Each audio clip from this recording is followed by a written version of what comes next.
Des travaux de notre comité directeur, sanctionné par un communiqué qui va vous parvenir par écrit. Mais comme vous avez droit à des écrits, mais aussi à des sons,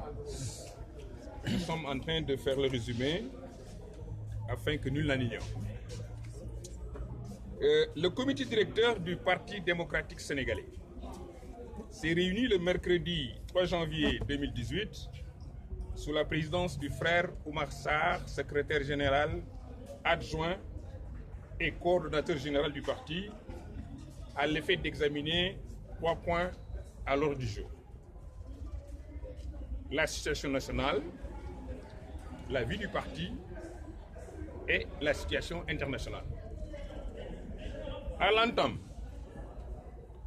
le secrétaire général adjoint a transmis au comité directeur les vœux de nouvel an de Maître Abdoulaye Wade, secrétaire général national du parti, à l'ensemble des militants et sympathisants du parti, ainsi qu'au peuple sénégalais. Dans son message, Maître Abdoulaye Wade a demandé au peuple sénégalais de continuer à défendre son bien, son patrimoine et les conquêtes démocratiques durant toute l'année 2018, car, de toute évidence, l'élection présidentielle qui pointe à l'horizon ne se gagnera que si ces batailles sont engagées et menées à terme. Il a aussi exprimé sa solidarité avec les populations gagnées par la famine partout dans le pays et la misère particulièrement dans le nord, et se désole de cette situation économique et sociale catastrophique qui se dégrade chaque jour davantage. Abordons le premier point de l'ordre du jour. Le comité directeur a examiné en priorité la situation économique et sociale devenue insupportable. Le rapport de la Sénat sur les élections, le gros mensonge d'État sur les 254 milliards qui seraient récupérés à partir de la prétendue traque des biens mal acquis. À propos de la situation économique et sociale, le comité directeur constate la faillite progressive dans laquelle le président Macky Sall et son gouvernement ont plongé le pays avec un endettement vicieux sans précédent et une situation désastreuse marquée notamment par un démarrage chaotique de la campagne de commercialisation des arachides, car même si les huiliers ont limité leurs besoins à 250 000 tonnes, ils n'ont pas eu les financements nécessaires. Les coupes arbitraires des salaires des fonctionnaires, l'augmentation des prélèvements sociaux et des ponctions sur le salaire arbitrairement pour financer le paiement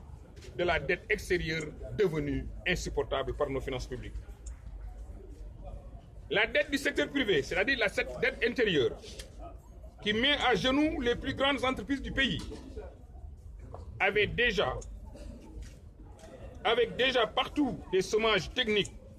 déclarés et des fermetures d'entreprises. Le retard dans le paiement des bourses, la persistance des coupures d'électricité et de manque d'eau, l'augmentation de la pauvreté absolue de 1 million en 2012 à 4 millions selon les chiffres officiels. Des scandales économiques et financiers sans précédent impliquant le président Macky Sall, sa famille et son clan. En outre, le comité directeur du Parti démocratique sénégalais se félicite que dans son dernier rapport, la Sénat ait confirmé sans aucune ambiguïté le point de vue qu'il a défendu sur ce qu'il avait décrit comme une non-élection et une fraude massive. Ces points renseignent de la gravité de la crise de confiance entre les acteurs des élections. La Sénat affirme que seuls 3 300 000 électeurs ont pu voter, alors que 2 798 000 électeurs n'ont pu recevoir leur carte. Que 45% des électeurs inscrits ont été privés de leur carte d'électeur, la fraude massive et l'autorisation du Conseil constitutionnel à voter sans carte d'électeur ni sans carte d'identité. Que 150 000 cartes d'électeurs ont été produites sans être livrées. Enfin, que 1 650 000 cartes livrées au niveau des administrations publiques n'ont pas été distribuées. Le dit rapport montre le discrédit total de la Sénat en ces points suivants. Publication d'informations fausses sur les 220 bureaux de vote qui ont été saccagés à Touba, où le vote dans les bureaux a été empêché de fonctionner par suite de forces majeures, aurait dû être ouvert normalement le mercredi suivant,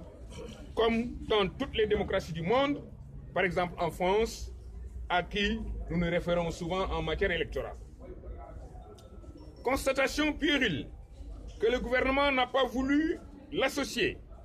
c'est-à-dire associer la Sénat, à certaines actions relevant de ses prérogatives. Refus du gouvernement d'appliquer certaines décisions de la Sénat, vote de loi modifiant le système électoral dans les 60 jours qui précèdent les élections, en violation de la réglementation de la CEDEAO. Analysant les déclarations fausses et mensongères du gouvernement de Macky Sall et de l'ex-ministre de la Justice sur la récupération de montants faramineux à partir de la prétendue traque dite des biens mal acquis, le comité directeur est outré par cette grossière manipulation qui vient de confirmer que cette traque dite des biens mal acquis n'est qu'un complot politico-judiciaire pour tenter vainement d'écarter le candidat du PDS de l'élection présidentielle de 2019, en l'espèce Karim Wade, dont le nom n'est nullement cité parmi les sources de l'argent qui aurait été récupéré dans l'opération traque des biens mal acquis, ce qui est la preuve flagrante encore, s'il en était besoin, que sa longue détention était arbitraire, comme l'avait déclaré par 2 fois le groupe de travail des Nations Unies de Genève. Suite aux déclarations de l'ancien Premier ministre, Mme Aminata Touré, portant sur 254 milliards, le gouvernement reprend un article de presse, il faut bien le souligner, vous-même vous le savez, et annonce avoir encaissé 152,9 milliards qui ne concernent nullement les procédures soumises à la CREI. Il s'agit plutôt d'un montage grossier pour faire oublier les soupçons de corruption dans l'affaire ArcelorMittal, dans laquelle le gouvernement a fait perdre à notre pays la somme de 2 325 milliards, ne se contentant que de recevoir la modique somme de 75 milliards. Macky Sall et son ministre des Mines, d'alors actuel ministre de l'Intérieur, s'en expliqueront devant les Sénégalais le moment venu. Devant un maquillage aussi grossier, le comité directeur a approuvé la décision de l'UJTL d'initier une pétition nationale pour demander la démission immédiate du Premier ministre Mohamed Abdallah Boun Dionne, qui a fait du faux une conférence de presse et une marche nationale seront organisées, après évidemment une consultation avec nos alliés de l'opposition dite significative. Parallèlement, Le comité directeur demande au secrétaire général national du parti, Maître Abdoulaye Wade, lui seul qui peut engager notre parti, de constituer un pool d'avocats afin de porter plainte contre le Premier ministre Boun Abdallah Dionne pour faux et usage de faux.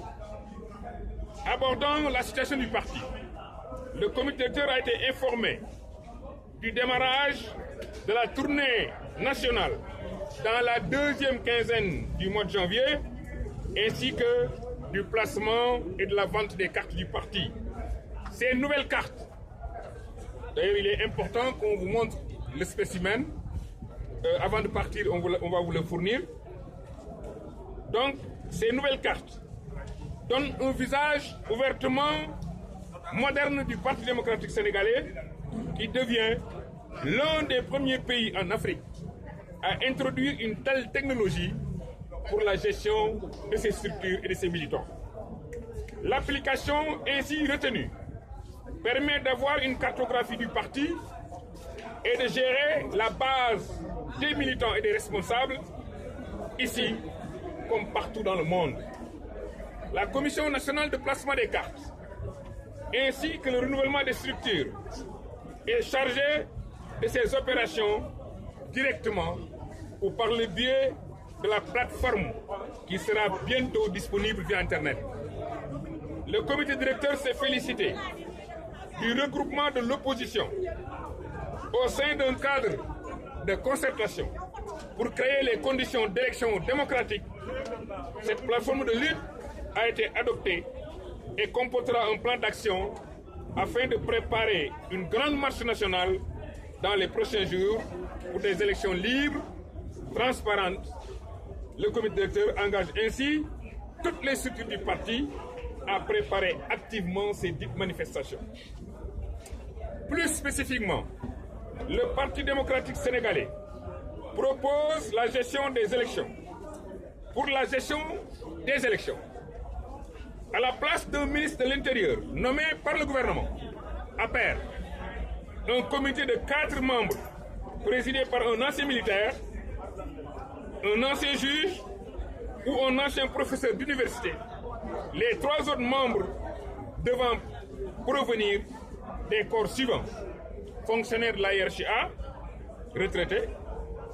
magistrats retraités, officiers supérieurs en réserve, évidemment en accord avec la classe politique. Le comité directeur se félicite aussi de la position commune de l'opposition qui a compris que ce dialogue politique proposé par Macky Sall n'est qu'une supercherie. Toujours préoccupé par l'indépendance des magistrats, le comité directeur apprécie la déclaration de l'UMS et